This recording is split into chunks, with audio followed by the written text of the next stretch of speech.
ውድ ተመልካቾች ከመላእክት መካከል የቅዱስ እግዚአብሔርን ቁጣና ፍርድ ስለሚያስፈጽመው መልአክ ሰምታችሁ ይሆን? የሰው ልጅ የኃጢአት ጽዋ ሞልቶ በፈሰሰ ጊዜ በተለያዩ አደጋዎችና በሽታዎች ውስጥ ተሰውሮ ስለሚቀስፈው የሞት መልአክ ዛሬ በዝርዝር እንነግራችኋለን። ከቀሳፊው መልአክ ባሻገርም በእለቱ አብረውን ስለሚሆኑ ጠባቂ መላእክቶቻችን ጥበብና ዕውቀትን ብንለምነው ያለ ስስት አይደለም የምድሩንና የሰማዩን ጥበብ ስለሚያጠግበን መልአክ እንዲሁም በህመምና በስቃይ ውስጥ ስንሆን ቁስላችንን በተአምሩ ስለሚፈውሰው ሐኪማችን የምንነግራችሁ አለን።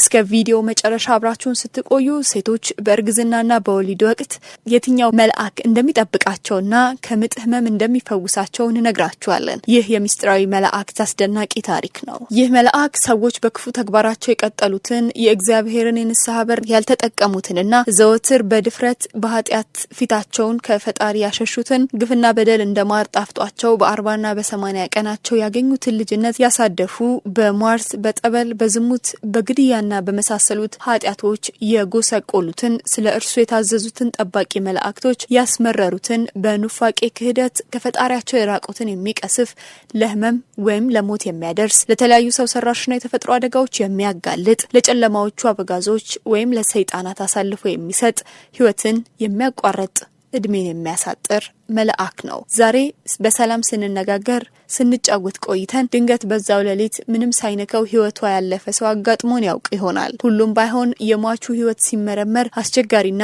ከሃይማኖት ርቆ ከነበር የዚሁ መልአክ ሰለባ ሊሆንም ይችላል። በተለያዩ አደጋዎች ተቀስፎ ወዲያው ለዚህ መልአክ ከሞት ነፍሱን ያስረክባል። ቸር የሆኑ ለምህረት የሚላኩ መላእክቶች እንዳሉ ሁሉ ለመቅሰፍት የሚላኩ መላእክትም አሉ። የዚህ መልአክ ሌላኛው ተግባር ደግሞ የሰው ልጅ አፍረተ ዘመኑ ሲጠናቀቅ ስጋውን ከነፍሱ መለየት ነው። ስለ መልአከ ሞት ካነሳን አይቀር ስለ ኢትዮጵያዊ ጻድቅ አቡነ ስነ ኢየሱስ መናገራችን ነገራችንን በምሳሌ እንድንረዳው ይረዳል። ጻድቁ መልአከ ሞት መስከረም 19 ቀን መጥቶ ጊዜ እረፍትህ ደርሷል ቢላቸው የቅዱስ ገብርኤልን በዓል ሳላከብር አይሆንም ብለው መልአከ ሞትን ለ3 ወር ከበራቸው ላይ ገዝተው አቁመውታል። ጻድቁ በደመና ተጭነው በመዘዋወር በሀገራችን ወንጌልን ሰብከዋል። ገዳማቸው ታች አርማጭሆ ከሳንጃ ከተማ በእግር የ3 ሰዓት መንገድ ርቀት ላይ ይገኛል። አቡነ ስነ ኢየሱስ የትውልድ ሀገራቸው ሰሜን ሸዋ ደብረ ብርሃን ልዩ ቦታው ልብሆ ይባላል። ከሸዋ ምድር ተነስተው ወደ ታች አርማጭሆ በመሄድ በበረሃ ውስጥ በታላቅ ተጋድሎም ኖረዋል። በቅዱስ ገብርኤል መሪነት በእግዚአብሔር ፍቃድ ወደ ሰሜን ጎንደር አርማጭሆ በመሄድ የወርቀ ለቦ የቅዱስ ያዕቆብ ዘግሙድ የተባለውን ገዳም እንደገና አቅንተው በጽኑ ተጋድሎ ለብዙ ጊዜ ኖረዋል። መልአከ ሞትን ገዝተው ያቆሙት ጻድቁ ለ300 ዓመታት በአንዲት አለት ላይ ቆመው ጸልየዋል። አቡነ ስነ ኢየሱስ ብዙ መነኮሳትን ያፈሩ ታላቅ አባት ሲሆኑ በደመና እየተጫኑ ከመጓዝ ጀምሮ በርካታ አስገራሚ ተአምራትን በማድረግም ይታወቃሉ። ጻድቁ የቅዱስ ገብርኤልን በዓል ሳላከብር አይሆንም ብለው መልአከ ሞትን ለ3 ወራት ከበራቸው ላይ ካቆሙ በኋላ በዓሉን ካከበሩ በኋላ በታህሳስ 19 ቀን በሰላም አርፈዋል። በእርሳቸውም ግዝት መሰረት መልአከ ሞት ከቆመበት ሳይነቃነቅ መስከረም 1 ቀን እስከ ታህሳስ 19 ቀን ቆሞ ጠብቋቸዋል። ጻድቁም የቅዱስ ገብርኤልን ዝክር ዘክረው እንደፈጸሙ ለስም አጠራሩ ክብር ምስጋና ይግባውና ጌታችን መድኃኒታችን ኢየሱስ ክርስቶስ ታህሳስ 19 ቀን ድንግል እናቱን ቅድስተ ቅዱሳን ንጽሕተ ንጹሃን ድንግል ማርያም እልፍ አላፍ መላእክትን ሐዋርያትን ጻድቃን ሰማዕታትን የከበሩ መነኮሳትን አስከትሎ በመምጣት እንዲህ የሚል ቃል ኪዳን ገብቶላቸዋል። ቦታህን ሊሳለም የመጣውን ወደ ኢየሩሳሌም እንደሄደ ቁጥርለታለሁ። በቦታ ከወደቀ ፍርፋሪ እንኳን በስምህ የወደቀውን ምግብ ቢመገብ አማናዊውን ስጋዬን ደሜን እንዲቀበል አደርጓለሁ። የእጅ ሰብ ስራ እየተደረገበት ሰው ከመቃብር አፈር አዋህዶ በውሃ ቢረጨው ስራዬን እፈታለታለሁ። በሬም ላምም ቢሆን ቢታመምበት በስምህ ጻድቁ ስነ ኢየሱስ ብሎ ቢማጸን በደልና ኃጢአቱን እደመስስለታለሁ ብሎ ቃል ኪዳን ሰጥቷቸዋል። ቅዱስ ዮሐንስ ጻሂር በሚተኛበት ጊዜ ቅዱስ ሚካኤልና ቅዱስ ገብርኤል ተገልጠው በክንፋቸው እኔ ልጋርድህ ሲሉ ይመለከታቸው ነበር። እንዲህ የሰው ልጆችን ለማገልገል የሚተጉ መላእክትን እግዚአብሔር ከፍቅሩ የተነሳ በዘመናችን ሁሉ ከእኛ የማይለዩ ጠባቂ መላእክት አድርጎ ሰጥቶናል። በመጽሐፈ ሄኖክ ላይ እንደተጠቀሰው የሰው ልጅን በቀንና በሌሊት ይጠብቋቸው ዘንድ 2 መላእክት ታዘውልናል። እግዚአብሔር አንድ ጽንስ በ40ኛው ቀን ተስሎ ተመልኮ ከተፈጸመለት በኋላ ገና በእናቱ ማህፀን ሳለ ወደዚህ ዓለም በመወለድ እስኪመጣ ድረስ ለእናቱ የምትበላው ምግብ ተጭኖት የምትተነፍሰው አየር አጥሮት ታፍኖ እንዳይሞት በመልአኩ በቅዱስ ሩፋኤል እጅ ጥበቃ ያደርግለታል። ከተወለደም በኋላ በግሉ የሚጠብቁት ደጋግ ቅዱሳን መላእክትን ይሰጠዋል። እነዚህ እኛን የሚጠብቁ ቸር የሆኑ መላእክት መቼ እንደሚሰጡን ቅዱስ ዲዮናሲዮስ ዘአሪዮፋጎስ በድርሳኑ ሲናገር እንዲህ ይላል። ወንድም ቢሆን ወይም ሴት፣ ታናሽም ቢሆን ወይም ታላቅ በአብ በወልድ በመንፈስ ቅዱስ ስም በተጠመቀ ጊዜ ሁሉ ጊዜ ስራውን የሚያሳርግ በቀንና በሌሊት የሚጠብቀው መላእክት ይታዘዝለታል ብሎ ተናግሯል። የዚህም ቅዱስ አባት ትምህርት የሚደግፈው በመጽሐፈ ቅዳሴ ትርጓሜ ላይ ምእመናን በጥምቀት ውሃ እንደተጠረገ ቤት ይሆናሉ፣ በዚህ ጊዜ 2 መላእክት ኡቃቢ ሰጧቸዋል የሚል ቃል እናገኛለን። የሁሉ አባት የሆነው እግዚአብሔር የእጁ ስራ ለሆንን ለኛ ከሚታየውና ከማይታየው ክፉ ነገር ሁሉ ይጠብቀን ዘንድ ጠባቂ መላእክትን እንደሚልክልን የሚያስረዱ ብዙ የመጽሐፍት ቅዱስ ኃይለ ቃልን እናገኛለን። ለምሳሌ ቅዱስ ዳዊት ክፉ ነገር ወደ አንተ አይቀርብም፣ በመንገድ ሁሉ ይጠብቁ ዘንድ መላእክቱን ስለ አንተ ያዛቸዋልና በማለት እኛንም ለመጠበቅ ከመላእክት የሚላኩ መላእክት እንዳሉ ሲናገር፣ ቅዱስ ያዕቆብ ደግሞ ከክፉ ነገር ሁሉ ያዳነኝ መልአክ በማለት አዎ ይጠብቀኝ ዘንድ የተላከው መልአክ በእውነትም በመንገዴ ሁሉ ከክፉ ጠብቆኛል የሚል የዳዊትን መዝሙር የሚያጸና ምስክርነት ሲሰጥ እናነባለን። በሐዲስ ኪዳንም ጌታችን በመንግስተ ሰማያት ከሁሉ የሚበልጥ ማን ይሆን የሚል ጥያቄ ደቀ መዛሙርቱ በጠየቁት ጊዜ ልዕልና የሚያገኘው በትህትናና ራስን ዝቅ በማድረግ እንደሆነ ለማሳየት በመካከላቸው ሕፃን አቁሞ በምሳሌ ካስተማራቸው በኋላ እነዚህ ከታናናሾቹ አንዱ እንዳትል ንቁ፣ ተጠንቀቁ፣ መላእክቶቻቸው በሰማያት ዘወትር በሰማያት ያለውን የአባቴን ፊት ያያሉ እላችኋለሁ ብሏቸው ነበር። ይህም የአምላክ ቃል የሰው ልጆች ጠባቂ መላእክት እንዳሏቸው የሚያመላክት መሆኑን ብዙ የቤተ ክርስቲያን ሊቃውንት ተርጉማ አስተምረውታል። ይህ የጌታችን ቃል ምእመናን ልመናና በጎ ስራቸውን ወደ ፈጣሪ የሚያሳርጉ ፊቱንም እንዳያዞርባቸው ዘወትር ስለነሱ በመማለድ የእግዚአብሔርን ፊት የሚያዩ መላእክት እንደተሰጧቸው የሚገልጽ አንዱ የሐዲስ ኪዳን ብስራት ቃል ነው። ሌላው ሄሮድስ ወንጌል ገበሬዎች በሆኑት በሐዋርያት ላይ መከራ ያጸናባቸው ዘንድ በእያንዳንዶቹ ላይ እጁን በጫነ ጊዜ የዚህ የመከራ ገፈት ቀማሽ ከሆኑ ክርስቲያኖች አንዱ ቅዱስ ጴጥሮስ ነበር። ሄሮድስ የቂጣ በዓል ካለፈ በኋላ ለፍርድ በሕዝብ ፊት ሊያወጣው አስቦ እስከዚያው ቀን ድረስ ቅዱስ ጴጥሮስን 4 ወታደር እየሆኑ በሚጠብቁት በወህኒ ወረወረው። ቅዱስ ጴጥሮስም በጽኑ ሰንሰለት ታስሮ በ2 ወታደሮች መካከል ተኝቶ ነበር። የእግዚአብሔር መልአክ በቀረበው ጊዜ በቤት ውስጥ ብርሃን በራ። ቅዱስ ጴጥሮስንም ከጎኑ መጥቶ ካነቃው በኋላ የእጁን ሰንሰለት በጣጥሶለት ከወህኒ ይዞት ወጣ። በዚህም የማዳን ስራ የተደነቀው ቅዱስ ጴጥሮስ ሐዋርያቱና ሌሎች ክርስቲያኖች ተሰብስበው ይጸልዩ ወደ ነበረበት የማርቆስ እናት ቤት በመሄድ ይከፍቱለት ዘንድ የደጁን መዝጊያ አንኳኳ። ሮዴ የተባለችው አንዲት ገረድ ወደ መዝጊያው ቀርባ የቅዱስ ጴጥሮስን ድምጽ ስትሰማ ደስታው አስፈንጥዟት በሩን ሳትከፍት ወደ ውስጥ ሮጣ ጴጥሮስ በደጅ እንደቆመ ተናገረች። እነርሱም ከሄሮድስ ሰራዊት እጅ በዋዛ እንደማይወጣ ያውቃሉና አብደሻል አሏት። እርሷም የሰማችውን አስረግጣ ስትነግራቸው ግራ የተጋቡት ሐዋርያቱ በቃ መልአኩ ነው አሏት። ቅዱስ ጴጥሮስም ማንኳኳቱን ስላላቋረጠ በሩን ከፍተው እርሱ እንደሆነ ባወቁ ጊዜ ሁሉም ተገረሙ። በእርግጥ በደጅ ላይ ቆሞ በሩን የሚያንኳኳው ቅዱስ ጴጥሮስ እንደሆነ ሐዋርያቱ መዝጊያውን ከከፈቱ በኋላ እንደተረዱ ቢጻፍም መልአኩ ነው የሚለው ግምታቸው ግን እንደዋዛ የሚታይ አይደለም። ይኸውም በሐዋርያት ዘንድ ስለ መልአኩ ቃቢ ወይም ጠባቂ መላእክት ያለውን ታላቅ እምነትና እርሱም ከጠባቂ መላእክቶቻቸው ጋር ያላቸውን የመንፈስ ትስስር ያሳያል። ሐዋርያቱ እንዲህ ማለታቸው ጠባቂ መላእክት የሚጠብቁትን ሰው መስለው ስለሚገለጹ እንደሆነ ማብራሪያ የሚሰጡ ሊቃውንት ሊቃውንትም አሉ። በእርግጥም በመጽሐፈ መነኮሳት የቅዱሳን ጠባቂ መላእክቶቻቸው እነርሱን መስለው በመግለጽ ድውያንን እየፈወሱ በአገልግሎት ይረዷቸው እንደነበር ተጽፎ እናነባለን። በእኛ ላይ ሊደርሱ ካሉ ክፉ አደጋዎች የዳንባቸው ጊዜያቶች እስኪናስተውል ለጥቂት እኮ ነው እያልን ሞትን ወይም ባስከፊ ሁኔታ ውስጥ ተአምርን በሚመስል መንገድ የተረፍንባቸው ሰዓታት በአይነ ህሊናችን እስኪንመልከት። በእነዚህ የጭንቅ ጊዜያቶች ሁሉ የታደገን የጠባቂ መልአካችን የተዘረጋች ክንድን እናያለን።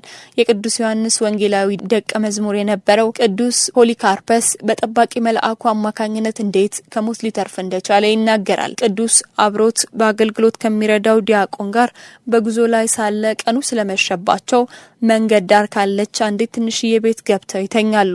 በእኩለ ሌሊትም የፖሊካርፐስ ጠባቂ መልአክ በህልሙ ተገልጦ ፖሊካርፐስ ሆይ ሊፈርስ ነውና ፈጥነ ይህንን ቤት ለቀው ውጣ እያለ 3 ጊዜ አስጠነቀቀው። ፖሊካርፐስ ራእዩን እንዳየ ያንን ቤት ለቆ በፍጥነት ወጣ። ወዲያውም ቤቱን እያየው ፈራርሶ ወደቀ። እርሱም ሊመጣበት ከነበረው ሞት በጠባቂ መላእክት አማካኝነት ዳነ። ሌሎች ይህንን የመሰሉ ታሪኮችም ከ3 መጽሐፈ መነኮሳት አንዱ በሆነው በማር ይስሐቅ ላይ በብዛት ሰፍረው ይገኛሉ። የቤተ ክርስቲያን ሊቃውንት ያስተማሩንን ጠባቂ መላእክት እንዳሉን ብቻ ሳይሆን ከእነርሱ የተነሳ ምን አይነት ጥንቃቄ ማድረግ እንዳለብንም ጭምር ነው። ለምሳሌ ቅዱስ ባስልዮስ ዘቂሳርያ እግዚአብሔርን በሚያምን ሁሉ አጠገብ ጠባቂ መልአኩ አለና ስለዚህ ንስሐ ይግባ በማለት ከንስሐ ሕይወት ጋር አያይዞ ያሳስበናል። ሊቁ ቀልሚኔጦስ ዘእስክንድርያም ሰው ብቻውን ሆኖ እንኳን ቢጸልይ ጠባቂ መልአኩ ከእርሱ ጋር አብሮት እንደሚሆን የሚናገር ሲሆን ሊቁ ጠርጡለስም ብዙውን ጊዜ በምንዘናጋበት የግል ጸሎታችን ጊዜ አብሮን ለምስጋና ከሚቆመው መልአክ ክብር የተነሳ መቼም ቢሆን ቁጭ ብለን እንዳንጸልይ ይመክራል። አበው ቅዱሳን እንደሚያስተምሩት ጸሎትና ቃል እግዚአብሔርን ከሚወድ ሰው ጋር እኚህ ጠባቂ መላእክት ዘውትር የማይለዩ ቢሆንም ኃጢአት ባደረገ ጊዜ ግን እርሱ ይርቃቸዋል። ቅዱስ ባስልዮስም በክፉ ስራዎቻችንን እስካላሻሸናቸው ድረስ መላእክት ከኛ መቼም ቢሆን አይርቁም። ጭስንቦች ክፉ ሽታም እርግቦችንም እንደሚያባርር እንዲሁ የሚከረፋ ኃጢአታችን ሕይወታችንን የሚጠብቁትን መላእክት ያረቃቸዋል ሲል መልካሙን ባለማድረግ በኃጢአታችን ክፉ መዓዛ ጠባቂ መላእክቶቻችንን እንዳናርቃቸው ያስጠነቅቀናል። ገነተ አበው ላይ አንድ የበቃ የእግዚአብሔር ሰው ያየው ራእይ ይህን ለመሰለው ጉዳይ በቂ ዕውቀት የሚያስጨብጠን ነው። እንዲህ ይላል። በአንድ ወቅት አበው መነኮሳት ተሰብስበው ስለምናኔ ሕይወት መልካምነት ሲወያዩ ሳለ ከመካከላቸው ከነጽሮት ወይም መላእክትን ከማየት የደረሰ አንድ አረጋዊ ቅዱሳን መላእክት እንዲህ እነዚህን አባቶች ረበው ሲበሩ ተመለከተ። ነገር ግን ወደ ሌላ ከንቱ ርዕስ ማለትም ወደ ስጋይ ጉዳዮች በተሸጋገሩ ጊዜ አሳማዎች በዙሪያቸው ከበዋቸው በአረንቅ ወይም በጭቃ ሲንከባለሉ ማየ። ዳግመኛም እነዚሁ አባቶች ጨዋታቸውን ወደ መንፈሳዊ ወግ በማውጣት ባደሱት ጊዜ መላእክቱ ተመልሰው እግዚአብሔርን ሲያከብሩት ተመልክቷል። በጣም በሚያስደንቅ ሁኔታ ክፉ በሰራንና በአምላካችን ላይ ባመጽን ጊዜ የሚሸሹን መላእክት ወዴት ይሄዱ ይሆን ብለን ከጠየቅን መጽሐፈ መነኮሳት እንዲህ ይለናል። ጠባቂው ሰው ጌታውን በምግባር አሳዝኖ በሃይማኖት ክዶ የሆነ እንደሆነ ኡቃቢ መልአኩ ከእርሱ ይሸሽና ሌላ አንድ ጻድቅን ወደሚጠብቅ ወዳጁ መልአክ ፍቅሩን ስቦት ይሄዳል። ይህንንም ከ3ቱ መጽሐፈ መነኮሳት አንዱ የሆነው ማር ይስሐቅ የአንዱ መልአክ ኡቃቤ ወደ አንዱ የሄደ እንደሆነ የአንዱ መልአክ ኡቃቤ ተከትሎት ይሄድና በአንዱ ፍቅር ሁለተኛው ይሳባል እንዲል በማለት ይገልጸዋል። እንግዲህ እግዚአብሔር ጠባቂ አድርጎ የሰጡን መላእክቶቻችን እንዳያዝኑብን እንጠንቀቅ። የኃጢአታችንንም ክፉ ሽታ እንዳያረቃቸው በንስሐ እንባ ነፍሳችንን እንጠብ። ቀደምት ቤተክርስቲያናችን ሊቃውንት በተለይም እንደነ ቅዱስ ጎርጎርዮስ ነባቤ መለኮት፣ ቅዱስ አውግስጢኖስ ያሉ አባቶች ከሰው ልጆችም ውጪ እንደ ንፋስ፣ እሳትና ውሃ እንዲሁም ሌሎች ፍጥረታትን የሚጠብቁ መላእክት እንዳሉ በዮሐንስ ራእይ ላይ የተጠቀሱት የውሃም መልአክ 4 መላእክት አየሁ። እነርሱም 4ቱን የምድር ነፍሳት ያዙ፣ በእሳትም ላይ ስልጣን ያለው ሌላ መልአክ የሚሉትን የመጽሐፍ ክፍሎች በመጥቀስ ያስተምራል። ስለ ሀገርም ወይም ስለ ሕዝብ ቢሆን ጠባቂ መላእክት እንደሚሾም ለያዕቆብና ለዘሩ ጠባቂ ወይም እረኛ ሚካኤል አንተነ የሚለውን ቃል የሚያስረዳ ሲሆን አንድ ሊቅ ደግሞ በሐዋርያት ሥራ መጽሐፍ ላይ ያለውን ለቅዱስ ጳውሎስ በራእይ በመቄዶንያ ሰው አምሳል ተገልጦ ወደ መቄዶንያ ተሻገር እርዳን ያለውን መልአክ የመቄዶንያ ሀገር ጠባቂ መልአክ ይሆን ብለን እንድንጠይቅ ያስገድዳል። ታዲያ በዚሁ ተመሳሳይ የሐዋርያት ሥራ መጽሐፍ ላይ ፊልጶስ ከኢየሩሳሌም ወደ ጋዛ በሚወስደው መንገድ ላይ የኢትዮጵያውያን ጃንደረባ እንዲያገኘው የነገረው መልአክ የኢትዮጵያ ሀገር ወይም የኢትዮጵያ ሕዝብ ጠባቂ መልአክ ይሆን ብለን እንድንጠይቅ ያስገድደናል። አሁን ደግሞ ምስጢርንና ዕውቀትን የሚገልጠው ስለ መልአኩ ቅዱስ ኡራኤል ልንነግራችሁ ነው። ኡራኤል ማለት ብርሃነ እግዚአብሔር ማለት ነው። ኡራኤል በብርሃናት ሁሉ ላይ የተሾመ ነው። እንዲሁም ከቅዱሳን መላእክት አንዱ ኡራኤል በመብረቅና በነጎድጓድ ላይ የተሾመ ነው እንዲል መጽሐፈ ሄኖክ ከሊቃነ መላእክት አንዱ መሆንና ፍርሃት ረአድ ላለባት ረዳታቸው እንደሆነ የመላእክትን ነገር የተናገረው ሄኖክ ነግሮናል። የእግዚአብሔር መልአክን በሚፈሩ ሰዎች ዙሪያ ይሰፍራል በማለት የእግዚአብሔር መልአክ በሚፈሩት ሰዎች ዙሪያ ይሰፍራል በማለት የነብዩ ዳዊት እንደተናገረው የእግዚአብሔርን የሚፈሩና የሚያከብሩ ሰዎች ጭንቀት በገጠማቸው ጊዜ በመካከላቸው እየተገኘ ያጽናናል። ምስጢርን ይገልጽላቸዋል። ከመከራ ስጋ ከመከራ ነፍስም ይጠብቃቸዋል። ቅዱስ ኡራኤል ምስጢር ገላጭ መልአክ ነው።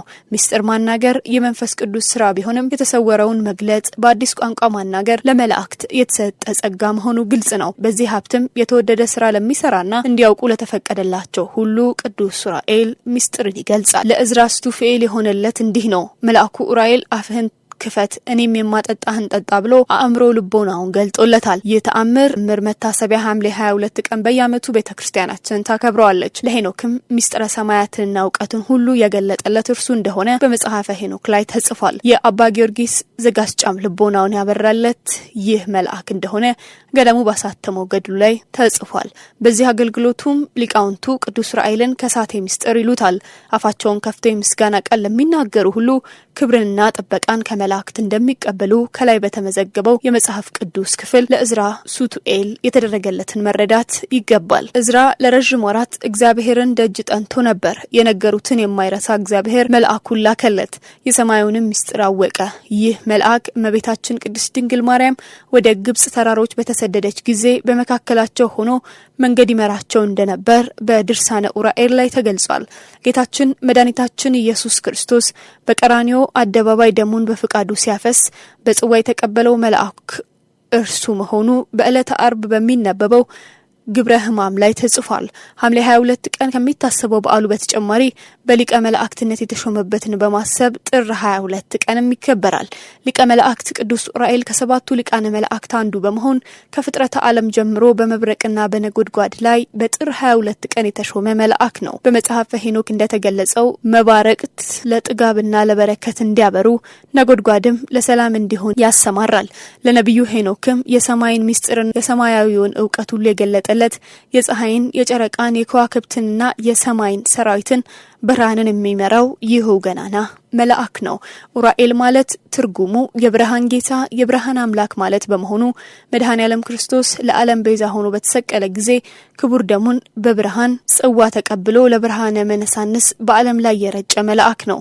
ለነብዩ እዝራ ሱቱኤልም ጽዋ ጥበብን ያጠጣ እንዲሁም ሰማያዊውን ምስጢርና ዕውቀት ተሰውሮበት ለነበረው ለኢትዮጵያው ሊቅ ለአባ ጊዮርጊስ ዘጋስጫ በእመቤታችን ትእዛዝ ጽዋ ጥበብን አጠጥቶ ሰማያዊውን ምስጢር የገለጠለት ይህ ገናናው ቅዱስ ኡራኤል ነው። የብርሃን እናቱ ድንግል ወላዲተ አምላክ ከልጇ ከአምላካችን ከኢየሱስ ክርስቶስ ጋር ስትሰደድ ወደ ግብጽና ወደ ሀገራችን መንገድ እየመራ አምጥቷቸዋል። አምላካችን እግዚአብሔር የቸርነት ዝናብ በምድራችን ላይ ያዘንብ ዘንድ እንዲሁም የእርሻችንን አዝመራ በዝናብ አብቅሎ በፀሐይ አብስሎ ለምግብነት እንዲያበቃ ከፈጣሪ ዘንድ ምሕረትን የሚለምን መልአኩ ቅዱስ ኡራኤል እንደሆነ በሀገራችን ኢትዮጵያ አብዛኞቹ ቅዱሳት ገዳማት በቅዱስ ኡራኤል መሪነት ተመስርተዋል።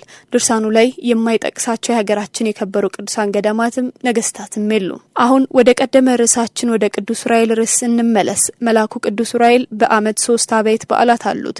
ጥር 22 በዓለ ሲመቱ፣ መጋቢት 27 የጌታችን ክቡር የሆነው ወርቀ ደሙን ለዓለም የረጨበት ቀን ነው። ሐምሌ 22 ቀን ቅዳሴ ቤቱ የሚከበርበትና ለነብዩ እዝራ ሱቱኤል የዕውቀትን ጽዋ ያጠጣበት ዕለት ነው። ቅዱስ እግዚአብሔር ከነዚህ ቅዱሳን መላእክት ረድኤት በረከት ይክፈለን። ጸሎታቸው ጥበቃቸው ማይለየን። ውድ ተመልካቾቻችን አብረን ብዙ ተጉዘናል። እናንተ ቪዲዮዎቻችንን እየተመለከታችሁ እኛ ደግሞ እያዘጋጀናቸው ቅዱስ እግዚአብሔር